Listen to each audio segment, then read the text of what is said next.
On the subject before we move to the next the topic. Amadou Tante, you talked about the recommendations, what needs to be done. Don't you think dialogue too? Because these recommendations were made to government, and government has to work on those recommendations as well as international partners to the government of the Republic of Cameroon. Why take on other solutions when we can use the dialogue table? We can sit on the dialogue table and sort out issues. Well, I think in conclusion of all this report, what the final say is always dialogue. But the issue is that we, as human rights organizations, they concentrate most on atrocities. They look more into the sufferings of the population.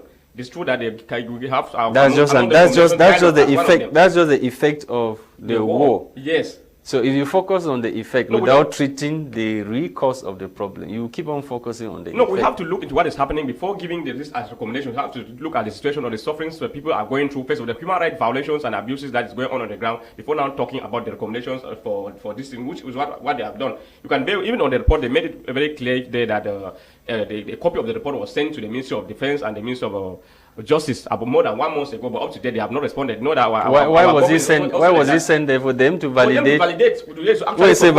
To cross-check and see if the things that they are saying. Yeah, it's not right. It's like you want to access somebody to come to your house and rob you. No, just the government should. The government would have even. They would have even. Amadou Tante, I give you a letter that I'm coming. It's not true. I'm coming to your house to come and attack you. Actually, say, okay, come tomorrow at 10 p.m. and come and rob me. No, this one is not something like attack because the government has already signed international engagement that they should be open. And there is just another funny thing that is not on the report, that the government of Cameroon have not been able to give authorization to international rights groups like the African Union groups and the other group from United Nations to come into Cameroon and carry out thorough investigation. They are all attempt to this as equally failed, according to what Amnesty International report is saying. And they are equally making us understand that this report, first of all, it will create awareness, because the government of Cameroon have been saying everywhere that the situation is under control. But Amnesty International are making us understand that up to date, as we are speaking, everything is not under control. The situation might have calmed down, but the situation, and there's no peace, as they are saying. Because know that peace is not only the absence of, not only the presence of conflict, but all the other serious threats